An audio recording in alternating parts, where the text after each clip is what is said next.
yun mga boss, nandito tayo ngayon sa may Rusi, Malolos, para dito sa bagong-bago nilang Rusi Rush 125. Sige boss, salamat, thank you. Ingat, ingat. So yun, para dun sa mga gustong kumuha nitong motor na to, nandyan sa description box yung kanilang contact number at yung price nitong motor na to. Nagustuhan ko yung motor na ito, yung design niya. Marami silang available na kulay. So dito muna tayo mag-focus at ikutin ko na lang kayo, update ko na lang kayo kung ano yung mga available na kulay nito. Pero nagandahan ako sa itsura niya. Mas maganda siya sa personal. Kagandahan ay yung itsura niya. Hindi ako nagkamali na parang kamukha talaga siya ni Neptune 125 yung itsura nung headlight. Pero kagandahan dito, para siyang itsura ni Passion dito sa side na to. Itong pinaka front niya, LED na yan. Yung kanyang park light, eto, signal light dito, and then park light naman yun nandito sa taas. Meron siyang parang mga carbon fiber finish dito. Hati naman yan. Kita nyo naman parang ito yung mata, tapos parang ito yung naging bibig. Meron din siyang mga sharp design, aggressive yung looks. Ang ganda ng kanyang decals. Papansin nyo, meron siyang gray and gold. At maganda rin yung kanyang emblem na ginamit dito, parang yung katulad nung sa RFI 175. Ganda oh, puro emblem na yan. May emblem din dito na 125, di ba? Maliit lang din yung emblem niya, pero looks premium siya. Meron din ditong decal, yan oh, kulay gold and gray.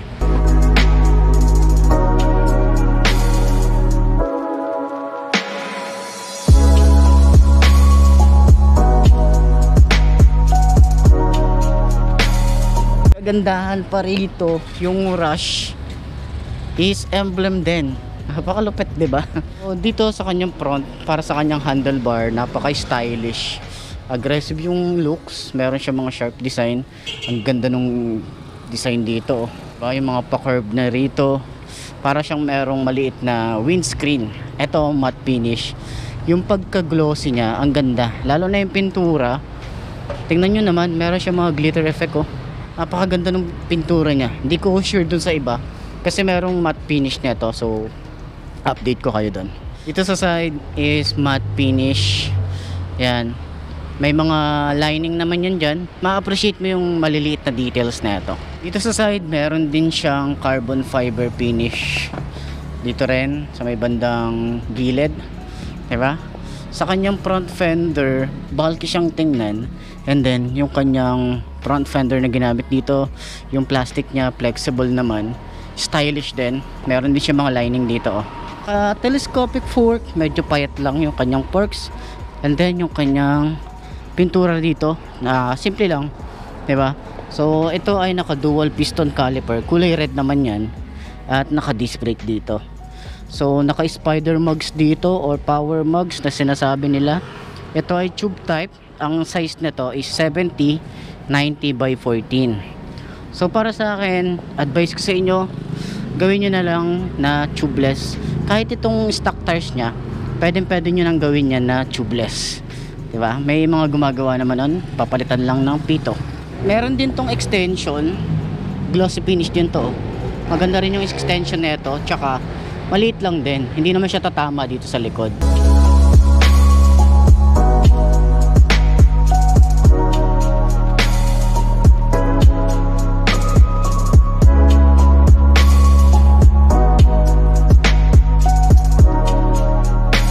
Kagandahan, yung likod niya, wala siyang butas, madali siyang linisin. So tingnan nyo naman yung itsura nito, di ba? Meron siya mga sharp design dito. Ito rin, mga aggressive ng looks niya. Yung kanyang footboard, malapad-lapad din, malawak din siya, tsaka hindi siya madulas dahil meron siyang mga sharp design dito. Yung talagang pumipigil dito sa sapatos natin para hindi tayo madulas. Dito sa front, meron siyang parang carbon fiber looks. Dito rin oh, ang ganda rin talaga dito ng pagkakapintura niya, pati yung pagka-matte nito. Dito sa bandang ilalim, meron siyang carbon fiber finish. Open naman to, so carburetor pa rin naman to. And meron din siya ritong parang carbon fiber finish.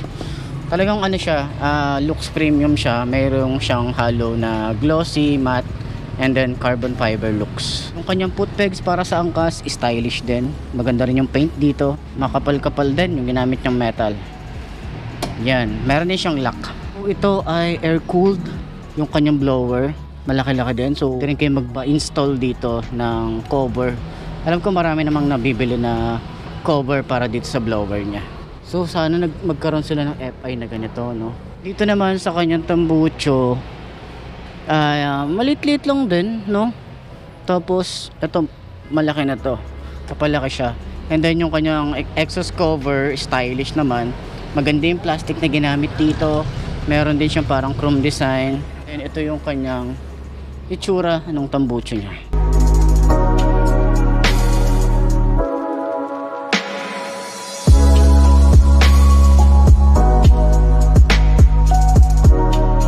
Meron din tong tire hugger, flexible din yung kanyang plastic. Dito sa side yung kanyang decal.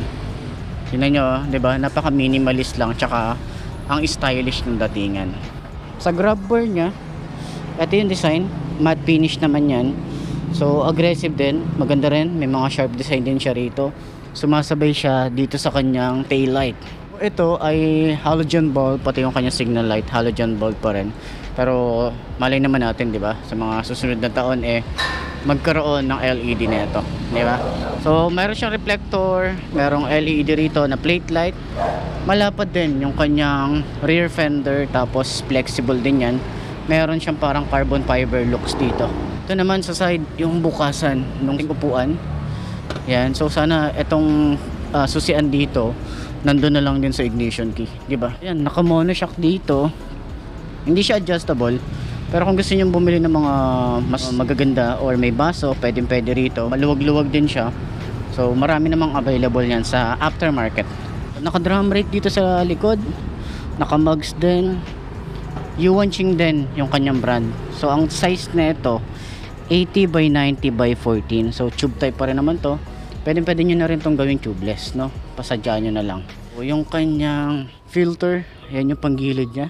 Meron pa rin naman tong kickstart, di pa rin naman nawawala yan.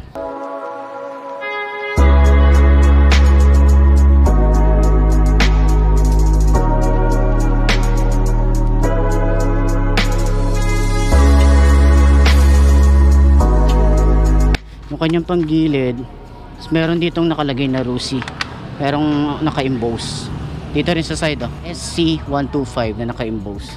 Kanyang rush dito, ganda, napaka looks premium niya. Kanyang side stand, wala tong kill switch. So sana magkaroon para sa ating mga rider na para sa safety lang din, di ba? Yung kanyang side stand and center stand, makapal yung ginamit dito ng mga metal, tsaka yung spring niya. Yung kanyang upuan, yan, napakalambot, makapal-kapal yung kanyang foam na ginamit dito hanggang dito. So straight seat naman yan. Sa OBR, ito makapal din dito, pero pagdating dito sa dulo, wala na siya. So para sa 5.2 or sa mga beginner, pwede etong motor na to, no, pang beginner talaga yung scooter na to. Ayan, dito nilalagay yung ating battery. At least dito meron kayong paglalagyan ng mga basic tools. Di naman siya ganun kalaki yung compartment niya, pero at least meron kayong papaglalagyan, di ba? Kagandahan dito is meron siyang cover. At least, di ba, ito matte finish na to. No worries na sa mga pintura na masasayang, di ba?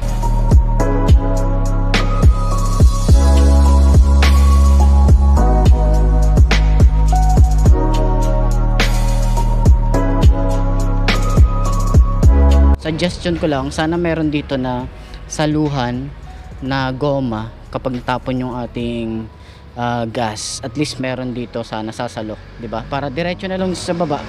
Upuan niya yung ginamit, maganda-ganda rin. Meron din kayo pwedeng paglagyan dito ng basic tools. Tsaka napansin ko dito wala siyang lagayan ng helmet or helmet hook na nakalagay dito. So dito naman sa kanyang ignition key, ayan yung itsura ng kanyang susi, yung ignition key, stylish din. Maganda rin yung pagkakagawa dito, no? Meron din siyang safety feature, so meron siyang double lock. Okay, sa side pocket naman niya, mababaw lang din yung dito. Meron din tong utility hook. Dito naman sa side is malalim na siya.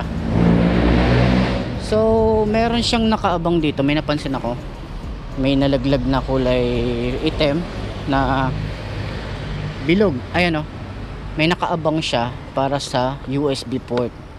So sana nilagyan na nila ng USB port, no? Rusi, baka naman.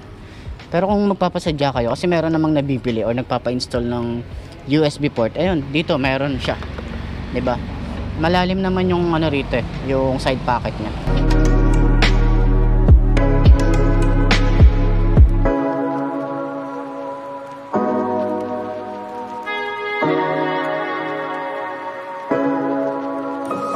So, ganito yung itsura natin kapag sinakyan natin. Napaka-komportable lang din niya. Nagandaan ako dito sa mga switches niya. Looks premium siya. Diba? Dito sa side, yung kanyang kill switch, park light, headlight, electric starter. Tsaka maganda yung pintura na ginamit dito. Hindi siya mukhang cheap tingnan. Dito naman sa side, yung kanyang high and low. Wala tong flasher. Signal light. Then busina. Pati yung busina rito, maganda yung pagka-red niya. So sa grip niya, makapit naman. Yung throttle na ito, medyo malalim lang. Ayan o, malalim siya. So yung kanyang lever, makapal-kapal. Pag press natin, smooth naman, di ba? Yung kanyang rear brake, yan, smooth lang din. Tsaka maganda yung lever na ginamit. Para sa kanyang panel gauge, in-expect ko dito, akala ko digital na siya, pero hindi pa pala, analog type pa rin. Tapos dito sa side na to, yung digital. So analog and digital siya. Yan, speedometer, odometer. Tapos makikita natin dito, medyo maano lang, signal light.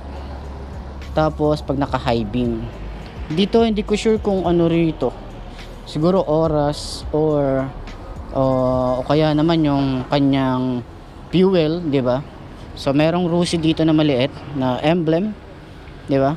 Then yung kagandahan dito yung kanyang handlebar. Napakaganda, napaka-stylish nung itsura. Yung mga lining dito, 'di ba? Ang ganda ng design nito.